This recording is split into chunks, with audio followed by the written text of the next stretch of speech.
السلام عليكم ورحمة الله وبركاته.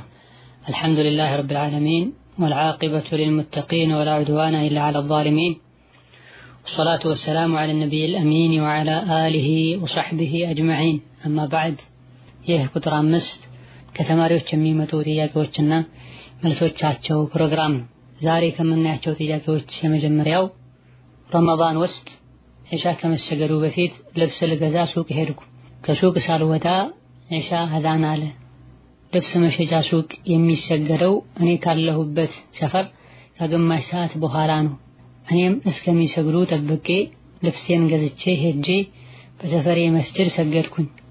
ሱቅ ውስጥ ከጀማዓው ጋር አለመስገዴ ተጠያቂ ያደርገኛልን የሚል ጥያቄ ነው። ጥያቄው ብዙም ግልጽ አይደለም። በጥቅሉ ዋናው ሶላተል ጀማዓን በወቅቱ መስገድ እንጂ እዚህ ቦታ ላይ ስገድ ተብሎ ግዴታ የሚሆንበት ሁኔታ የለም። ገበያ ውስጥ ባለ ሙሰላ ወይም መስገጃ ቦታ ከመስገድ ይልቅ 5 ወቅት ሶላት በአግባቡ አዛን የሚባልበት ራሱን የቻለ መስጂድ ላይ መስገዱ በአጅር ይበልጣል። ሆኖም የሶላቱ ወቅት ካላለፈና ወደ ሰፈር ተመልሶ በጀማዓ ከሆነ የሰገዱት ምንም ችግር የለውም። ወላኪን ጀማዓና ሰዓቱን አሳልፎ ወደ ሰፈር ተመልሶ ለብቻ ከሆነ ሶላቱ የተሰገደው ነዓም ገበያ ላይ ካለው ጀማዓ በወቅቱ አለመስገዱ አላህ ዘንድ ተባረከ ወተዓላ ያስጠይቃል። ሶላተል ጀማዓ ወንዶች ላይ ዋጅብና ግዴታ ነው። ሌላኛው ጥያቄ ከጉልበት በላይ የሚቀር ፓንት ለብሶ ውዱእ ማድረግና ከጉልበት በላይ ትንሽ ክፍተት ወይም ቀዳዳ ያለው ሱሪ ለብሶ መስገድ በሸሪዓው እንዴት ይታያል የሚል ጥያቄ ነው። ፓንት ለብሶ ውዱእ ማድረግ ምንም ችግር የለው። ምንም ሳይለብሱ ሁሉ ውዱእ ማድረግ እንደሚቻል በርካታ ዑለሞች ገልጸዋል። አንዳንድ ዑለሞች ራቆት መሆን የግድ ካልሆነ በስተቀር አይቻልምና ገላን ከታጠቡ በኋላ ፈጥኖ ልብስን ለብሶ ውዱእ ማድረግ ተገቢ ነው የሚል አቋም ቢኖራቸውም ገላን የታጠቡ እንደጨረሱ ራቆት ሆኖ ውዱእ ማድረግ ሁሉ እንደሚቻል የጠቀሱ ዑለሞች አሉ። በላጩ ገላን እንደጨረሱ ልብስ ለብሶ ቢያንስ እንኳ አውራ ላይ ፎጣ ጠቅልሎ ውዱእ ማድረጉ በላጭ ነው። ላኪን ራቆት እንኳ ሆነ ውዱእ ቢያደርጉ ውዱእ ላይ የሚያሳድረው ተጽዕኖ የለም። በመሆኑም ፓንት ለብሶ ውዱእ ማድረግ ምንም ችግር የለውም። ሶላት በሚሰግዱበት ጊዜ ግን ፓንት ለብሶ ወይም አጭር ቁምጣ ለብሶ መስገድ አይቻልም። እንደዚሁ ደግሞ ከጉልበት እስከ እምብርት ያለውን የሰውነት አካል የሚያሳይ የተቀደደ ወይም ደግሞ እጅግ በጣም ስስ የሆነን ልብስ ለብሶም ሶላት መስገድ አይቻልም። ሌላኛው ጥያቄ ሶላት በጀማዓ እየተሰገደ የመጨረሻው ረክዓ ላይ ብንደርስ ኢማሙ ለተሸሁድ ተቀምጦ ከተሸሁድ በኋላ ሶላት አለ ነቢ ሲቀራ እኛም ሶላት አለ ነቢ እንቀራለን ወይስ አተህያቱ ብቻ ነው የምንቀራው? ኢማሙ ለረጅም ሰዓት ቁጭ ስለሚል ከኢማሙ ጋር ቁጭ ብሎ እሱ እስኪያሰላም ድረስ መስቡቁ እስኪነሳ ድረስ ሶላት አለ ነቢም ሌሎችንም ዱዓዎችን ማድረግ ይቻላል። ምን አወሊህ ከመጀመሪያ ጀምረን በምንሰግድበት ጊዜ የመጀመሪያው አተህያቱ ላይ ሶላት አለ ነቢ ማውረድ ይቻላል አይቻልም? የተወሰኑ ዑለሞች ይቻላል ብለው ሌሎች ከልክለዋል። ሶላት አለ ነቢ ዝክር ነው። ሶላት ደግሞ ከዓላማዎቿ መሃል አንዱ ዝክርና አላህን ማስታወስ ነውና መስቡቅ ሆኖ ከኋላ ያደረሰ ሰው ኢማሙ ከአተህያቱ በኋላ ዱዓ ሲያደርግ ከኋላ የመጣው ሰውም ከኢማሙ ጋር ቁጭ ብሎ ዱዓ ማድረግ ሶላት አለ ነቢ ማውረድ ይችላል ኢንሻአላህ ተዓላ። ሌላኛው ጥያቄ ሶላቱን አፍጥኖ የሚሰግድን ሰው ተከትሎ መስገድ እንዴት ይታያል? ለምሳሌ እኛ ቂያም ላይ ወይም ቆመን እያለን ፋቲሐን ሳንጨርስ እሱ ሩኩዕ ይወርዳል። እኛ ቶሎ ብለን ሩኩዕ ስንወርድ እሱ ከሩኩዕ ተነስቶ ስጁድ ይወርዳል። ሩኩዑንም ስጁዱንም ሳንደርስበት ሶላቱን ጨርሶ ያሰላምታል። እንደዚህ አይነት ሰዎች ባለንበት ጊዜ አረቦችንም ጨምሮ ብዙ ናቸው። ምን ይመክሩናል? ከሶላት ማዕዘኖች መሃል አንዱ ጡማኒና ነው፣ እርጋታ ማለት ነው። ሶላት ላይ እርጋታ ብሎ ማለት እያንዳንዱን የሶላትን ግዴታዎችን፣ አርካኖችን፣ ተግባሮችን የሚባሉ ነገሮችን በአግባቡ ማድረግ የሚቻልበትን ጊዜ መስጠት ማለት ነው። ለሶላት ሩኩዕ ላይ ሆኖ ሰውነቱ ተረጋግቶ፣ ስጁድ ላይ ሆኖ ሰውነቱ ተረጋግቶ ቢያንስ አንዴ ሱብሃነ ረቢየል ዐዚም ሱብሃነ ረቢየል አዕላ ማለት መቻል አለበት። ፋቲሐን ለመቅራት የሚያስችልን ጊዜ ለራሱም ለተከታዮችም መስጠት አለባቸው። እዚህ ጥያቄው ላይ በተነገረው መሰረት ከኢማም ጋር መሄድን ግዴታነት አውቆ በጣም ወደ ኋላ ሳይጎተት ግዴታ የሆነውን ብቻ አንብቦና ብሎ የሚያልፍ ማእሙም እሱ ላይ መድረስ እስኪሳነው ድረስ የሚፈጥንን ግዴታ የሆነውን ዝክር ብለው ከሩኩዕ ሳይነሱ ስጁድ ላይ የሚወርድን ኢማም ተከትሎ መስገድ አይቻልም። ሶላቱም ይበላሻል። እንደ አይነቱ ሰው እንዳያሰግድም ማድረግ ይጠበቅባቸዋል ሙስሊሞች። እማ በግል ራሱን ማናገር ካልሆነም ጉዳዩ የሚመለከታቸው የሙስሊሙን መሪዎች ያለውን ነገር ማስረዳት፣ ምንም ማድረግ ካልተቻለ ሌላ ቦታ ላይ ሄዶ መስገድ ይጠበቅበታል እንደ አይነት ችግር የገጠመው ሰው። ሌላኛው ጥያቄ የሌሊት ሶላትና የዊትር ሶላት ልዩነቱ ምንድነው? ሌሊት ሶላት ማለት ማታ ከኢሻ ሶላት በኋላ ጀምሮ የፈጅር ሶላት ወቅቱ እስኪገባ ድረስ የሚሰገድ ሶላት በሙሉ ሌሊት ይባላል። ዊትር ማለት ደግሞ ከፊት ሁለት ረካ የቻልነውን ያክል ከሰገደን በኋላ መጨረሻ ላይ የምንሰግዳት ነጠላዋ ቁጥር ናት ዊትር የምትባለው። አንዳንዴ የሌሊት ሶላት በሙሉ ዊትር በሚል ስያሜ ሊጠራ ይችላል፣ መጨረሻ ላይ ዊትር ስላለበት ማለት ነው። ሌላኛው ጥያቄ እህቴ በሪህ በሽታ ታማለች፣ በሕክምና ሊሻላት አልቻለምና በሐበሻ መድኃኒት ልንሞክር አስበን ነበር።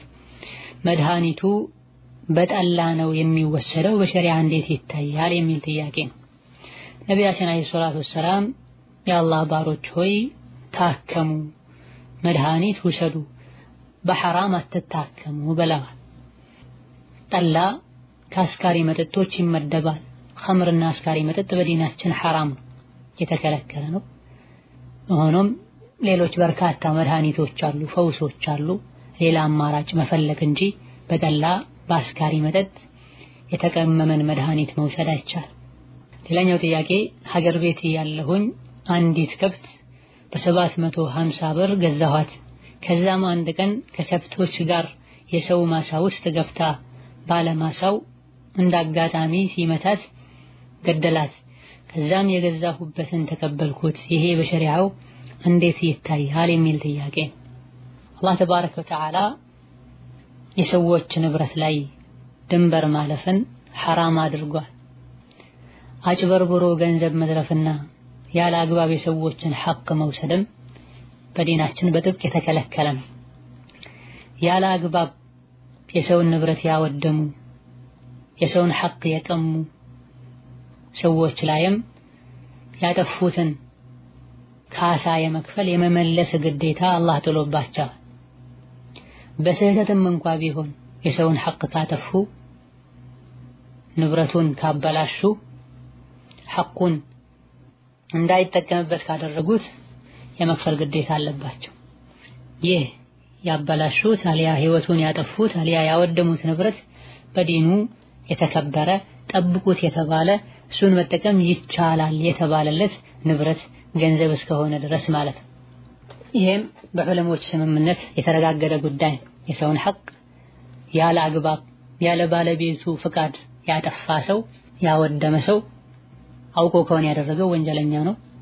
ሳያውቅ ከሆነ ያደረገው ወንጀለኝነቱ ይቀራል፣ ነገር ግን መክፈል ይጠበቅበታል። ሳላቅ ነው ያደረኩት ረስቼ ነው ያደረኩት እንኳን ማለቱ መክፈሉን አያስቀርለትም። እንስሳቶች የቤት እንስሳቶች ያሉት ሰው እንስሳቶቹን ማታ ላይ የመጠበቅ ግዴታ አለበት። ማሳና እህል ንብረት ያለው ሰው ደግሞ ቀን ላይ ማሳውን እህሉን የመጠበቅ ግዴታ አለበት። ማታ ላይ ባለ እንስሳው እንስሳቶችን የለቀቀ እንደሆነ ባጠፉትና ባወደሙት ነገር ይጠየቃል። ቀን ላይ ባለ ማሳውን መጠበቅ በሩን መዝጋት የተወ እንደሆነ ጥፋቱ ያለው ችግሩ ያለው እሱ ላይ ነውና ባለ እንስሳትን ክፈሉኝ ማለት አይችልም። ይሄም የነብዩ ሰለላሁ ዐለይሂ ወሰለም ውሳኔ ነው። ኢማም አህመድ እንደዚህ አቡ ዳውድ ባስተላለፉት ሐዲስ ነብዩ አለይሂ ሰላቱ ወሰላም قضى ان على اهل الاموال حفظها بالنهار وما افسدت بالليل مضمون عليهم بل ንብረት ማሳ ያላቸው ሰዎች ቀን ላይ የመጠበቅ ግዴታ አለባቸው። ሌሊት ላይ ደግሞ ባለ እንስሳቶቻቸውን መሰብሰብ ትተው ማሳን ያወደሙ ንብረትን ያጠፉ እንደሆነ የመክፈል ግዴታ አለባቸው ብላ ነው። በተለምዶ ቀን ሰዎች ማሳቸውን ንብረታቸውን ይጠብቃሉ፣ የአጥሩን በር ይዘጋሉ። እንስሳት ተለቀው ይበላሉ በተለይ ግጦሽ አካባቢ ላይ። ማታ ላይ ደግሞ ሰው ልጆች እንስሳቶቻቸውን ይሰበስባሉ፣ ቤታቸው ውስጥ ያስራሉ። ባለማሳዎች ደግሞ ቀን ሲጨነቁ እንደዋሉት ማታ ላይ አይጨነቁም። ሆኖም ማታ ላይ ንብረት ያወደመ እንደሆነ ባለ እንስሳት የመክፈል ግዴታ አለበት፣ ቀን ላይ ባለ ንብረት የመጠበቅ ግዴታ አለበት። ይሄን የምንለው ባለ እንስሳው ከእንስሳዎቹ ጋር አብሮ እስከሌለ ድረስ ነው። አብሮ ባለበት ያወደመ እንደሆነ ያጠፋ እንደሆነ መጠየቁ አይቀርለትም። በጥቅሉ ጥያቄውን በተመለከተ ላሟን መቶ የገደለው ግለሰብ የመክፈል ግዴታ አለበት። የገዛህበትን መቀበልህም በሸሪዓው ችግር የለውም፣ ይፈቀድልሃል። አላሁመ ኢላ ከብቱን የመታው የሚዋጋ ሆኖ ጥቃት የሚያደርስበት ሆኖ ለመከላከል ብሎ በመታበት ከሆነ የሞተው ይሄኔ መክፈል ግዴታ አይሆንበትም፣ ለራሱ ሲከላከል ነውና የሞተው። ሌላኛው ጥያቄ ሁለት እህቶች ተጣልተው ሊማቱ ተያይዘው ነበረ። እነሱን ከገላገልኳቸው በኋላ ለማስታረቅ ስሞክር እምቢ አሉኝ። የሶላት ሰዓት ደረሰብን።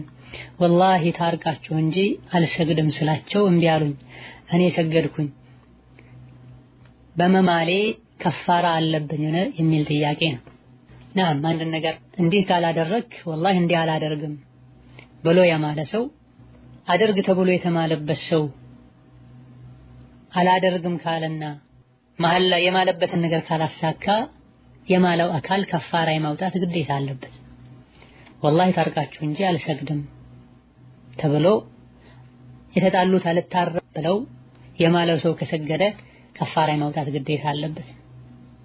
እንዲህ ካላረክ እንዲህ አላረግም ብሎ የማለ ሰው የማለበትን ነገር መልሶ ካደረገው ከፋራ እንደሚወጅብበት ኢብኑ ዑመር፣ ኢማሙ ሻፊዒ ሌሎችም ተናግራ የማለው ሰው ላይ ከፋራ እንደሚወጅብበት ሁሉ በመልካም ነገር በጥሩ ነገር አድርግ ተብሎ ተምሎበት ካላደረክ እንዲህ አላረግም ተብሎ የተማረለት ሰው የአላህን ስም መሐላውን አክብሮ እሺ ባለማለቱ ወንጀለኛ ይሆናል።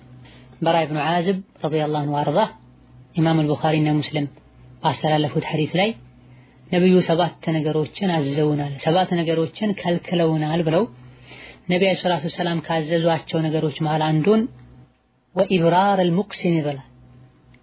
የማለን ሰው መሐላውን እንድናሳካ ነብዩ አዘውናል ብሏል።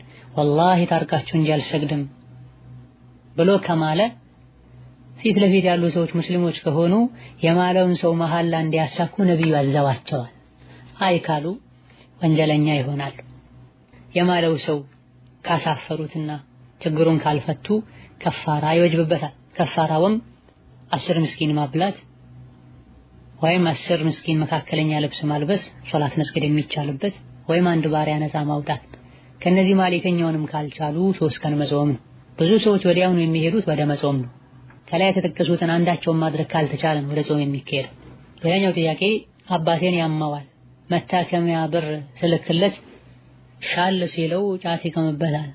ጫት አጥቃም ለጫት አውፍ አላልኩህም ስለው እሺ ይለኛል። እሱ ግን ጫት አልተወም፣ ምን ማድረግ አለብኝ? አባት ታሞ የሕክምና ገንዘብ ላኩልኝ ካለ አሊያ ደግሞ የሕክምና ገንዘብ እንደሌለውና እንደሚቸገር ከታወቀ መላኩ ግዴታ ነው። በሚላክበት ጊዜ ንያው ለሕክምና ተብሎ ይሆናል። ለሕክምናና መሰል ለሆኑ አላህ ዲኑ ለሚፈቅዳቸው ወይም ግዴታ ለሆኑ ነገሮች ተነይቶ ከተላከ እሱ እጅ ከገባ በኋላ በሚያደርገው ነገር በቀጥታ እንጠየቅም አላህ ዘንድ ተባረከ ወተዓላ።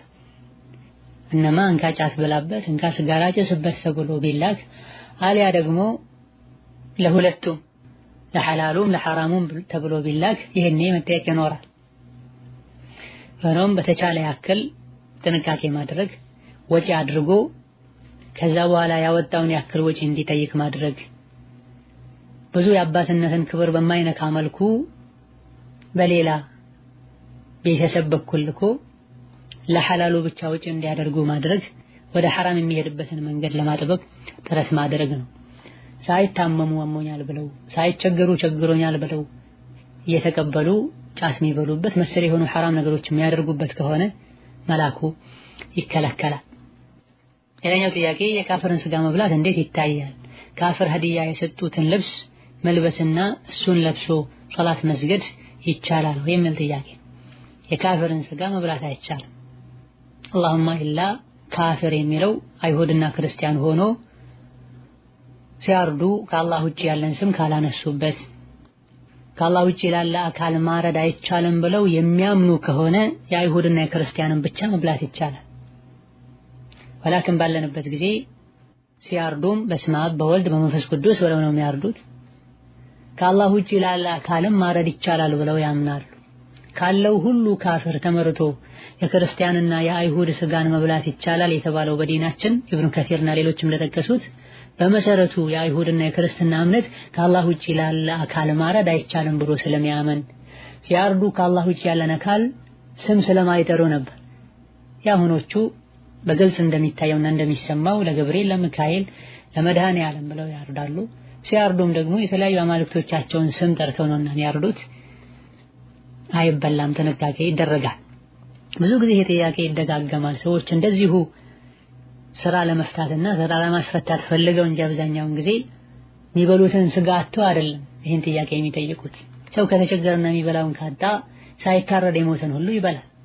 ወላኪን እንደዚሁ በማንሰራው በማያስፈልግና በማይመለከተን ጉዳይ የራሳችንም ይሁን የሌሎችን ሰዓት መሻማት የለብንም። ካፊር የሰጠውን ሀዲያ መልበስና እሱን ለብሶ መስገድ ምንም ችግር የለውም። ልብሱ ሐላልና ጧሃራ እስከሆነ ድረስ ሀዲያ ያመጣው ሰው ለኛ ብሎ ሰርቆ እንዳመጣው እስካላወቀን ድረስ እሱ በሚያምንበት ሃይማኖቱ መሰረት ሰርቶ ከስቦ እስካመጣው ድረስ ተቀብሎ መልበስ ይቻላል፣ መስገድም ይቻላል። አዲስ ከሆነ ዝም ብሎ ለብሶ መስገድ ይቻላል። የተጠቀሙት ከሆነ አጥቦ ለብሶ መስገድ ይቻላል። ሌላኛው ጥያቄ አንዲት ሴት ወልዳ የወሊድ ደሟ ከ20 ቀን በኋላ ከቆመ መስገድና መጾም ትችላለች ነው የሚል ጥያቄ። መቆሙ ከተረጋገጠ ከ3 ቀን በኋላም ይሁን ከ4 ቀን በኋላም ይሁን መስገድ ታጥቦ መስገድ ይቻላል። እነማ ብዙ ጊዜ 40 ቀን ሊቆይ ይችላል ተባለ እንጂ ዝቅተኛው ቀን አልተገደበም። በ2 ቀን በ3 ቀን በ4 ቀን ከቆመ ታጥቦ መስገድ ይቻላል። የግድ 40 ቀን አይጠበቅም። ሌላኛው ጥያቄ በአንድ ግሩፕ ብዙ ልጆች ስንቀራ እኔን የቀደመችኝን ልጅ ከሷ ለመድረስና እሷን ለማለፍ በፎካከራት ይህ እንዴት ይታያል? ዋናው መፎካከሩና በለጥኩሽ አለፍኩሽ ማለቱ እስካልሆነ ድረስ ቁርአንን ለማختም ቁርአንን ለመቅራት እስከሆነ ድረስ ይህ ኸይር ስራ ላይ መተባበር መልካም ነገር ላይ መሽቀዳደም ነውና ምንም ችግር የለውም። ወላኪን እኔ አለፍኩኝ እኔ በለጥኩኝ ያወሩ ሪያ ውስጥ ሱምዓ ውስጥ ይሁልኝ ስሙልኝ የሚለው በሽታ ውስጥ ሊያስገባ አይገባውም። ሌላኛው ጥያቄ አንድ ኡስታዝ የሆነ ሰው ሴቶችን ሲያስተምር ሴቶች ብቻ ያሉበት ፕሮግራም ላይ ያለ ግርዶሽ ቢያቀርብ ወይም ቢቀርብ በሸሪዓ እንዴት ይታያል? ሴቶቹ ሙሉ ሒጃብ ያለበሱ ወይም ያልተሟላ ሒጃብ ያለበሱ ቢሆኑ ወሰላ ዲናችን ወንድና ሴት እንዲለያዩ እንዲራራቁ አዟል። ነቢም አለይሂ ሰላቱ ወሰላም አደራችሁን ወደ ሴቶች አትግቡ ብለዋል። በዘመናቸው በሰላሙ በኢማኑ ዘመን እንኳን ሴቶች ከኋላ ሆነው ሰግደው ወንዶች ሆይ ሴቶች ሳይወጡ ፊታቸውን አታዞሩ አትነሱ ይሉ ነበር። እሳቸው ራሳቸው እንኳን የተወሰነ ጊዜ ወደ ቂብላ ሆነው ይቀመጡ ነበር። ሴቶች መሃል መንገድ ይዘው እንዳይሄዱ ሁሉ አዘዋል።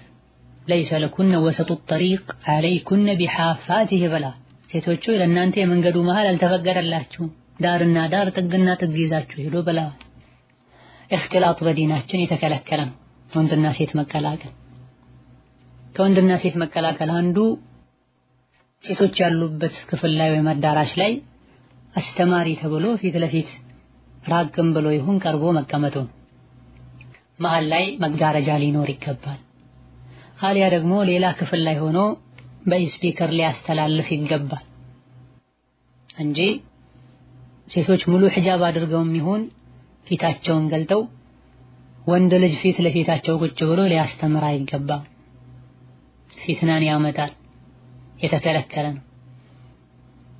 እሱ ኢማን አለው ዲን አለው እንኳን ቢባል ሴቶችም ኢማን አላቸው ዲን አላቸው ሒጃብ አድርጓል እንኳን ቢባል ሸይጣን ሒጃብ አያደርግም፣ ሸይጣን ዲን የለው።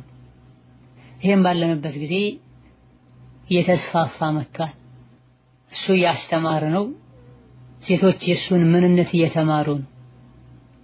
ስለ ሰውነቱ ስለ አካሉ ገና እሱ አስተምሮ እንደወጣ እርስ በርሳቸው ያወራሉ። ይሄ በተጨባጭ የሚነገር ነገር ነው በግልጽ። ወንዶች አስተማሪዎች አላህን ሊፈሩ በደጋግ ቀደምቶች መንገድ መሰረት ሊሄዱ ይገባቸዋል። ማን ነበረ ከደጋግ ቀደምቶች መሃል ሴትን ሰብስቦ ከሴቶች ፊት ለፊት ቁጭ ብሎ የሚያስተምሩ? ኢማም ሻፊዒ አድርገውታል፣ ኢማም አህመድ አድርገውታል፣ ወይስ ሱሐባዎች ረድዋኑላሂ ዐለይሂም አድርገውታል? አላደረጉም። እነሱ በሄዱበት መንገድ ልንሄድ ይገባናል። ሌላኛው ጥያቄ ከ2 ዓመት በፊት ኒካህ አስሬ ነበረ። እኔ ሳውዲ ነው ያለሁት። ልጁ ደግሞ ኢትዮጵያ ሆኖ ነው። ኒካሁን ያሰረው አባቴ ነው። አባቴ ሶላት አይሰግድም፣ ኸምርም ይጠጣል። በሰዓቱ ስጠይቅ እንደተወ ነገረኝ። አሁን ግን እንዳልተወ ሰማሁኝ። ኒካሁ ትክክል ነው ወይ?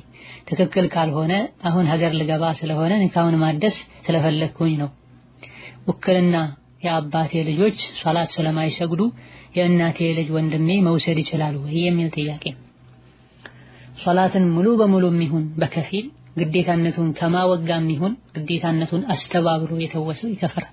ግዴታነቱን ካስተባበለ እንደሚከፍር ሁሉም ዑለሞች ይስማማሉ። ግዴታነቱን ከማመንም ጋር ቢሆን በመዘናጋት በቸልተኝነት በግዴለሽነት የተወሰው ይከፍራል ብለዋል በርካታ ዑለሞች። ሆኖም ሶላት የማይሰግድ ሰው ያሰረው ኒካህ ትክክል አይሆንም። ሶላት የማይሰግድ ሰው ራሱን ማሰር አይችልም፣ ሌሎችንም መወከል አይችልም። ቀጥታ ከሱ ቀጥሎ ወዳለው ወልይ ይተላለፋል ኃላፊነቱ። አባት ሶላት ማይሰግድ ከሆነ አያት ያስራል፣ የአባት አባት ማለት ነው። አያት ከሌለ ወይም እሱም ተመሳሳይ ሁኔታ ከሆነ ያለው ሸቂቅ ወንድሞች ያስራሉ፣ በአባትም በእናትም የሚገናኙ። እነሱ ከሌሉ በአባት በኩል ብቻ የሚገናኝ ወንድም ያስራል። ካልሆነ ወደ አጎቶች ይኬዳል፣ ካልሆነ ወደ አጎት ልጅ ይኬዳል። እነዚህ ሁሉ ከሌሉ ወደ ሸሪዓ ፍርድ ቤት ይኬዳል እንጂ የማይሰግድ አባት መወከልም አይችልም፣ ራሱን ማሰር አይችልም። ሶላት የማይሰግድ አባት ያሰረው ኒካህ፣ ሶላት የማይሰግድ ወልይ ያሰረው ኒካህ እንደ አዲስ መታሰር ይኖርበታል። የእናት ልጅ ራሱ ኒካህ ማሰር አይችልም። ሶላት በመተው ምክንያት የከፈረው አባትም ሊወክለው አይችልም። ስለዚህ በእንዲህ አይነት ሁኔታ ላይ የሚያስረው የእናት ልጅ ሳይሆን ቀደም ሲል የጠቀስኳቸው ከአባት ቀጥሎ ያሉ ኒካህ ማሰር የሚገባቸው ወልዮች ከሌሉ ሸሪዓ ፍርድ ቤት ተኬዶ ኒካሁ እንደ አዲስ ይታሰራል። ሌላኛው ጥያቄ ሳገባ የማህር ብር 1000 ሪያል ተስማምተን ከዛም እኔ 500 ጨምሬ 1500 ሪያል አድርጌ ሰጠኋት። እዛ ሲሄድ መልሳ ሁሉንም ሰጠችኝ። ከዛም ከጋብቻ በኋላ ወደ ስራ ተመለስኩኝ። ልክ ወር ሲሆነኝ ና ቶሎ አለችኝ። እኔም ያለሁበት ሩቅ እንደሆነና በየወሩ እንደማልሄድ ነገርኳት። እሷም በየወሩ ካልመጣ ፍታኝ አለችኝ። እኔም ከ4 ወር አንዴ እመጣለሁ፣ እስከዛ ስራሽን ስሪ ብዬ ለመንኳት። በዘመዶችም አስለመንኳት፣ አቃተች። እምቢ ስትለኝ ፈታኋት። የሰጠሁን 1500 ሪያል መለስልኝ አለችኝ። እኔም 1000ን መለስኩላት። 500ን ካላመጣህ የውመል ቂያማ አንላቀቅም አለችኝ። እኔ ያስቀረሁት ከተስማማንበት በላይ ጨምሬ የሰጠኋትን ነው። ይህ ብር ሐቋ ይሆናል ወይ የሚል ጥያቄ ነው። በመጀመሪያ ደረጃ ባልና ሚስት ሶብር ሊኖራቸው ሊመካከሩ ምክንያታዊ ሊሆኑ ይገባል። ትዳር ቀልድ አይደለም። ባልም የሄደው ለሥራ እስከሆነ ድረስ ሁኔታውን ልትረዳ ከጎኑ ልትቆም ይገባታል። በተለይ ጥያቄው ላይ እንደተገለጸው በየ4 ወሩ እንጂ መምጣት አልችልም ብሏል። በሸሪዓ ባል በበቂ ምክንያት ለ4 ወር እስከ ለ6 ወር ከሚስቱ ርቆ መቆየት ይችላል። ከዛ በላይ ግን እስካልፈቀደችለት መቆየት አይችልም። ከሷ የራቀው ለሁለቱም ለወደፊት ህይወት ብሎ እስከሆነ ድረስ ሚስት ይሄን ልትረዳ ሶብር ልታደርግ የባሏን ሐቅ ልትጠብቅ ይገባታል። ባልም በተቻለው ያክል ባለቤቱን ቤተሰቦቹን ቶሎ ቶሎ ሊዘየር ይገባዋል። ለፍቺ መቻኮል ተገቢ አይደለም። ወንዶንም ሴቷንም ይጎዳል። በተለይ ሴት እህትን በጣም ይጎዳል። በየጊዜው የምንሰማው ስለ ፍቺ ብቻ ነው። ከሚጋቡት በ2 በ3 እጥፍ የሚፋቱት እየበለጡ። በትዳር ጉዳይ በተደጋጋሚ አላህን ፍሩ ብሏልና አላህን ልንፈራ ልንታገስ የትዳርን ክብደት ልናቅ ይገባናል። ወአኸድነ ሚንኩም ሚሳቀን ገሊዛ ብሏል። የትዳርን ውል ከባዱ ቃል ክዳን ብሎታል አላህ ተባረከ ወተዓላና ልናቀለው ክብሩን ልንነካው አይገባም። የብሮችን መመላለስ በተመለከተ ባል ለሚስቱ መህር ከሰጣት በኋላ በራሷ ፈቃድ አሳልፋ አንካ ብላ ከሰጠችው ብሩንም ከተቀበለው በኋላ መልስልኝ ብላ መጠየቅ አትችልም። ነቢያችን ሰለላሁ ዐለይሂ ወሰለም ስጦታ ሰጥቶ ሲያበቃ መልሶ ስጡኝ የሚል ልክ እንደ ውሻ ነው። አስመልሶ ሲያበቃ ተመልሶ ትኮቶን እንደሚበላ ብለዋል። በዲናችን አንድ ነገር በእንስሳ ከተመሰለ በጃሂልያ ከተመሰለ ሐራምነቱ ይታወቃል። ስለዚህ ባል በራሷ ፈቃድ የሰጠችውን የመህር ብር ከተቀበለ በኋላ የመመለስ ግዴታ የለበትም ለበጎ ፈቃደኝነቱ እንጂ በመሰረቱ መመለስ አይወጅብበትም ከማለታችን ጋር 1000 ብር መልሶላት ሳለ 500ን ካልሰጠኝ የቂያም ቀን እንላቀቅም የሌለንን ሐቅ መጠየቅ ነው የሚሆነው። ይልቁንስ አፍ መባባሉ የተሻለ ነው። እሱም ሙሉን ቢሰጣት በላጭ ነው፣ ኸይር ነው። ሲፈታት ሁሉ የሚያስደስታትን አንዳንድ ነገር ቢያደርግላት በላጭና የሚመከር ነገር ነው። ሆኖም ነገሩ ከሮ ካልሰጠኝ አንላቀቅም ማለት ደረጃ ከደረሰ እሱም መተው ካልቻለ ሐቅ አለብኝ ወይ አላህ ዘንድ ያስጠይቀኛል ወይ አያስጠይቅም በራሷ ፈቃድ እስከሰጠችና እጅህ ላይ እስከገባ ድረስ። ሌላኛው ጥያቄ ባለቤቴ ሀገር ሆኖ ብር ላኪ ይለኛል። እኔ ለሱ ካላኩና ካላክሽ ብሎ ከተጣላኝ የሱን ሐቅ አለመዋጣት ወይም አለመታዘዝ ይሆናልን የሚል ጥያቄ ነው።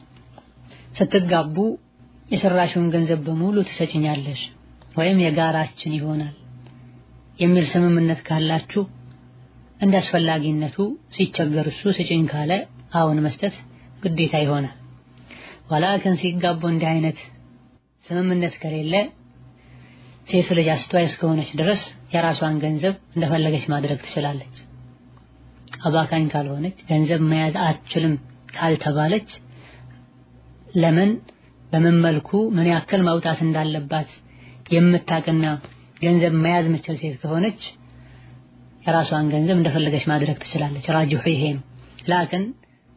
ላኪን ለትዳር ዘላቂነት ለመጣጣም የተሻለው በእያንዳንዱ ነገር ባሏን አሳውቃ አስፈቅዳ መሆኑ ነው።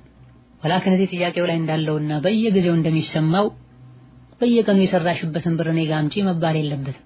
ከአንሁ ሲያገቡ ብር ብቻ ፈልገው የሚያገቡ ነው የሚመስለው። በየወሩ የምትቀበዩን ደሞዝ እኔ ጋር አስቀምጪ ወይም ወንድሜ ጋር አስቀምጪ ወይም እገሌ የሚባለው ዘመዴ ጋር አስቀምጪ ይሏታል። የቤት ኪራይ እሷን ሸፍኝ ይሏታል። የሚያስፈልገውን ነገርም እሷን ግዢ ይሏታል። አልፎ ሁሉ በሱብሃንአላህ አንዳንዴ የምንሰማው ነገር ማንኛውንም ልብ ያለውን ሰው የሚያቆስል ነገር ነው። አባቴ ታሞ መታከሚያ መስጠት አልችልም፣ እናቴ ተቸግራ ብትጠይቀኝ መላክ አልችልም፣ በየወሩ ያገኘሁትን ደሞዝ እጄ ላይ አስገቤ ነው የሚለኝ። ድንገት እንኳን 100 ብር ቢጎደል ፈትቼሻለሁ ይለኛል ብለው የሚያለቅሱ እህቶች አሉ። ወንዶች ወይ አላህን ፍሩ። ከሚስቶቻችሁ ገንዘብ በራሳቸው ፈቃድ ደስተኛ ሆነው ያልሰጧችሁ ገንዘብ ሐላል አይሆንላችሁም፣ ሐራም ነው፣ እሳት ነው የሚሆን። የተኛው መንጥቅ ነው፣ የተኛው ማስረጃ ነው የሚስትህን ገንዘብ አስገድደህ የምትወስደው? እስከሰራች ድረስ ገንዘብ የመያዝ መብት አላት። አትስሪ እኔን ካድሚ የሚያስፈልገውን ነገር እኔ አደርጋለሁ ብለህ ቤት ማስቀመጥ ትችላለህ፣ መብትህ ነው። ለሷ ለልጆቿ ለቤቷ የሚያስፈልገውን ነገር ታሟላል። መስራት እስከፈቀድክላት ድረስ ለራሷም ለልጆቿም ለወላጆቿም በአግባቡ ወጪ ማድረግ ትችላለች። ያላትን ገንዘብ ለምን በሚሊዮን የሚቆጠር አይሆንም የሷን ሳትነካ አንተ ቤት ወጪ ማድረግ ግዴታ አለብህ በሸሪዓ። الرجال قوامون على النساء ተብሏል። الرجال قوامون ማለት ሴቶችን ይኮረኩማሉ ይገለምጣሉ ማለት ያስተዳድራሉ፣ የሚያስፈልጋቸውን ወጪ ያደርጋሉ ማለት ነው። ብዙ ሴቶች ከትዳር ወደ ኋላ እንዲሉ የሚያደርገውም አንዱ ይሄ ነው። እሷን ሳይሆን ብሯን የሚያገቡ ሰዎች አሉ። ደሞዟ ስንት ነው? ብር ስራሽ ምንድነው? ምን ያክል አስቀምጠሻል? የሚሏል ገና ንካህ እንደታሰረ በማግስቱ በስሙ ያሉ ንብረቶችን ወደ ራሳቸው ለማዞር ጥረት የሚያደርጓል። ይሄ ላይ ካልተተባበረቻቸው በሶስተኛው በአራተኛው ቀን ፈትቼሻለሁ የሚሏል። ህይወታችንን እስልምና ሊመራው ይገባል። ከተቸገርክ በአግባቡ በጠባይ ብትጠይቃት ችግር የለውም። ወላ ገንዘቧ የራሷ ነው። ከሱሐቦች ውስጥ ገንዘባቸውን ይዘው ዘካ ሲወጅብባቸው ዘካቸውን ለባላቸው የሚሰጡ ሱሐባ ሴቶች ነበር። የተኛውም ሱሐቢ ዘካን እስኪቀበል ድረስ ሁሉ ቢቸገር የሚስቱን ገንዘብ አይወስድም ነበር ራሷ ደስተኛ ሆና ካልሰጠች። ሚስቶቻቸው ሞተው ከሚስቶቻቸው ምንም አልወረሱም። ተቸግረው ሁሉ ደረቅ ዳቦ አንዳንዴ ዳቦ በውሃ ወይም ዳቦ በዘይት ይበሉ ነበር ተብሎ ታሪካቸው ላይ የተነገሩ ዑለሞች አሉ። منهم الامام البغوي رحمه الله تعالى ዛሬ በሚስቱ ገንዘብ ለመክበር ፎቅ ለመስራት ጥረት ያደርጋል። እምቢ ካለችው ሐቋን ሁሉ ይረሳል፣ አውጥቶ ያባራታል። አላህ ይመስታህ ሐቂቃ ይሄ በየጊዜው የሚያነጋግርና የአላህ ቁጣ እንዳይመጣብን የሚያሰጋ የሚያስጨንቅ ጉዳይ ከመሆኑ አንፃር ነው። ለጥያቄው ምላሽ የራስሽ ገንዘብ እስከሆነ ድረስ መላኩ ግዴታ አይሆንብሽም ነው። اللهم ኢላ መጀመሪያ ላይ እንዴት አደርጋለሽ ብላችሁ እንደ ሸርጥ ያስቀመጣችሁት ነገር እስከሌለ ድረስ ወይም ደግሞ ሀገር ላይ ተጋብታችሁ ወደ ውጭ ሀገር ሲልክሽ ለዚህ ያክል ጊዜ ሰርተሽ ነይ ብሎ ከሆነ ያላከው ካንቺ ሊያገኝ የሚገባውን ኺድማ የቤት ውስጥ ኺድማና ሐቁን የተወው ውጭ ሄደሽ ሰርተሽ እንድትለውጪው ከሆነ መሄዱ ለብቻ መሰደዱ حرام ከመሆኑ ጋር ይሄኔ መላኩ ግዴታ ይሆናል እንላለን። ሌላኛው ጥያቄ በኒካህ ጊዜ ወንዱ ለሴቷ ቀለበት ማልበስ ሴቷ ለወንዱ ቀለበት ማልበስ በሸሪዓ እንዴት ይታያል የሚል ጥያቄ ነው። የጋብቻን ቀለበት ማድረግ በመሰረቱ የመጣው የተጀመረው ከሌላ እምነት ተከታዮች ነው፣ ከክርስቲያኖች ነው። እነሱም ከሌሎች የወሰዱት ነው ሲጀምር። ከጊዜ በኋላ ያደገ ሄዶ ቀለበት ማድረግ ፍቅር እንደሚጨምር አለማድረጉ መለያየትን እንደሚያመጣ እስከ ማመን ደርሰዋል። በመሆኑም እጮኞች ቀለበት ማድረጋቸው ፍቅር ያመጣል፣ ውዴታን ይጨምራል በለው ከሆነ ይህ ሐራምም ሽርክም ነው። ምክንያቱም ከሽርክ አይነቶች ቲወላ ተጠቅሷል።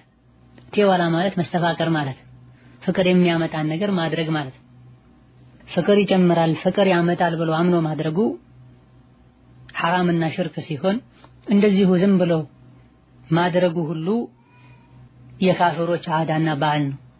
አልፎ ሁሉ ቀለበቱን ሲያጠልቁት መጀመሪያ አውራጣት ጫፍ ላይ አስቀምጠው በስመ አብ እንደሚሉ ቀጥሎ አመልካች ጣት ላይ ሲያስቀምጡ በወልድ እንደሚሉ ሶስተኛ የመሃሉ ረጅም ጣት ጫፍ ላይ አስቀምጠው በመንፈስ ቅዱስ እንደሚሉና በመቀጠልም ከመሃሉ ከረጅም ጣት ቀጥሎ ባለው ብዙ ጊዜ ቀለበት በሚያደርጉበት ጣት ላይ አሜን ያሉ እንደሚያጠልቁ ዑለሞች ረሂመሁላህ ተዓላ ጠቅሰዋል።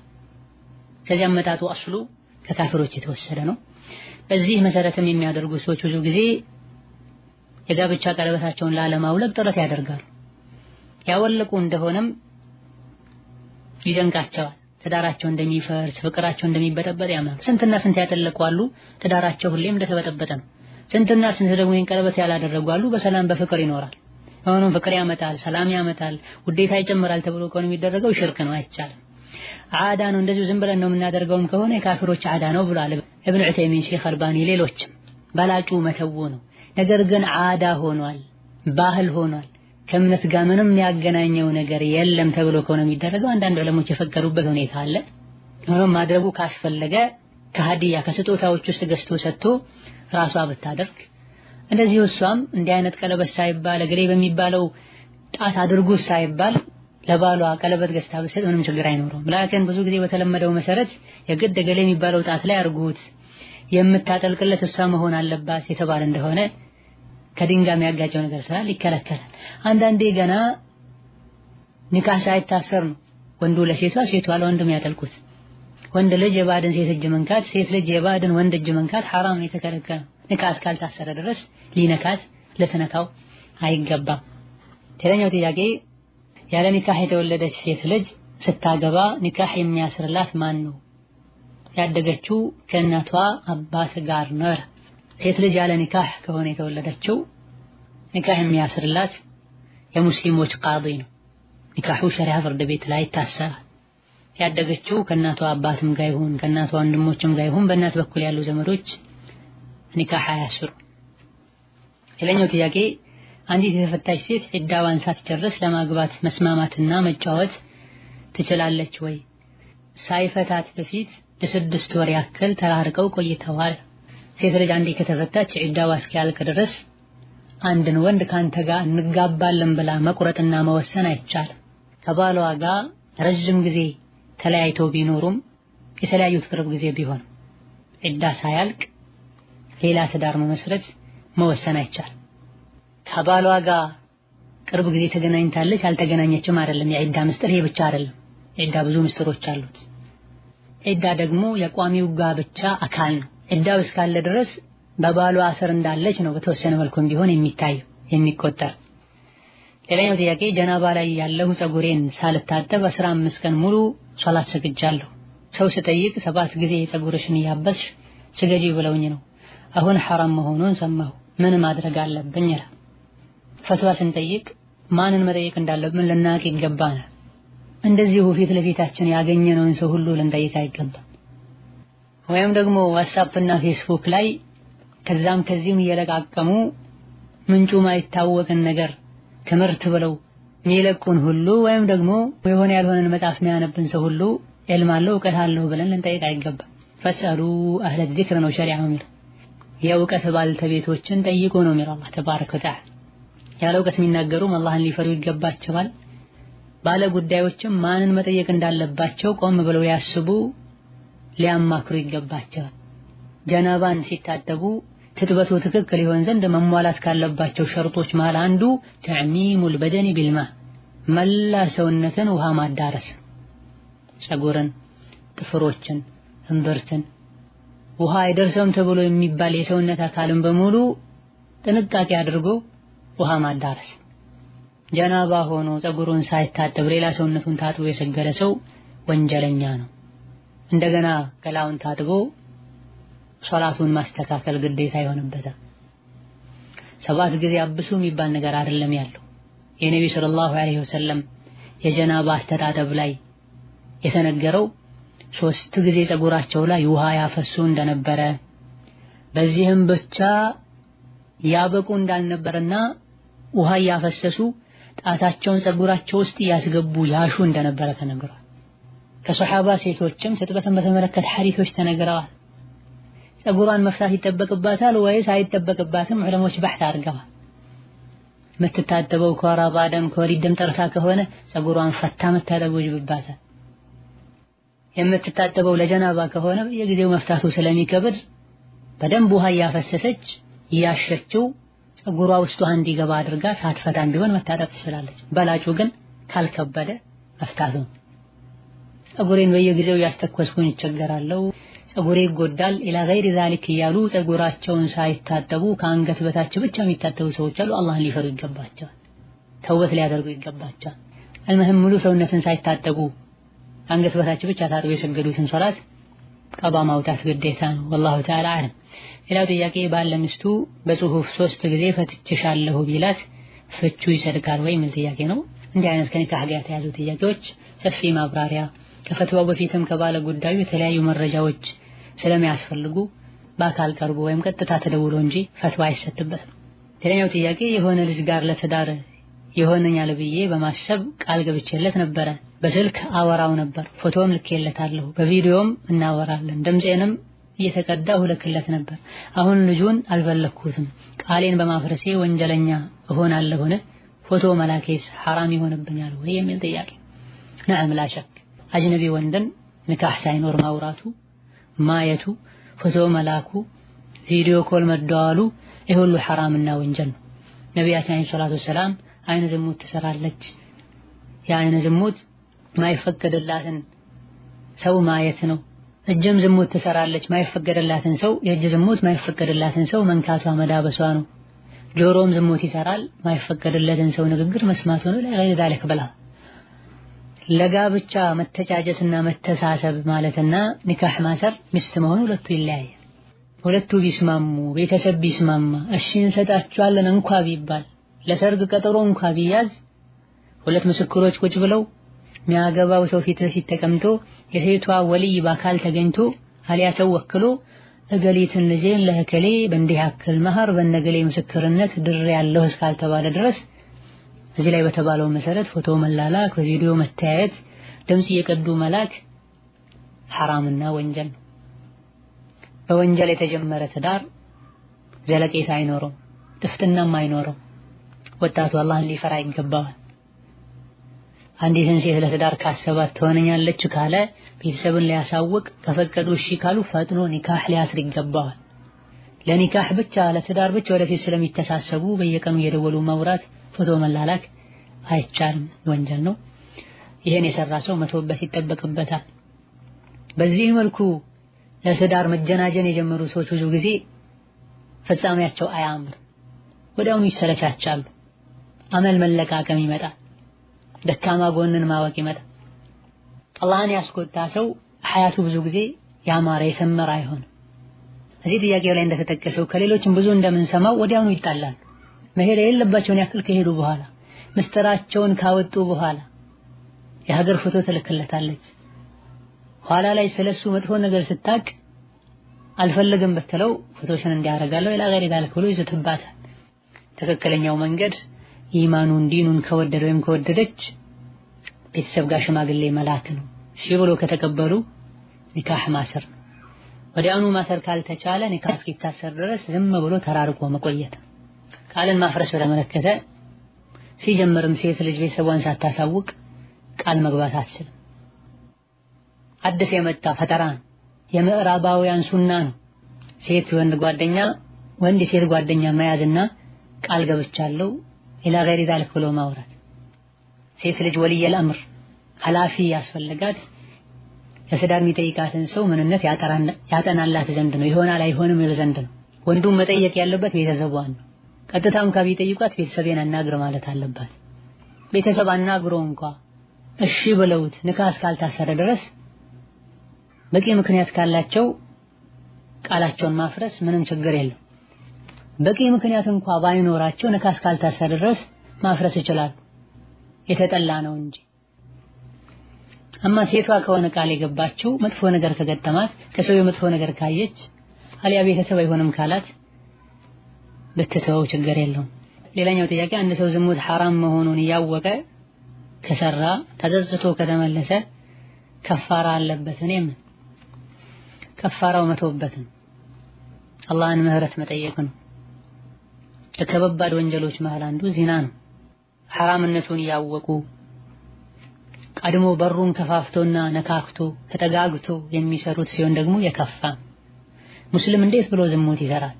የትኛውም ቅጽበት ላይ መለከል መውት ሊወስደው የሚችል መሆኑን ያወቀ የቂያም ቀንም አዱንያ ላይ በሞተበት መልኩ ተነስቶ አላህ ፊት እንደሚቆም ያወቀ ሙእሚን ዝሙትን አይዳፈር።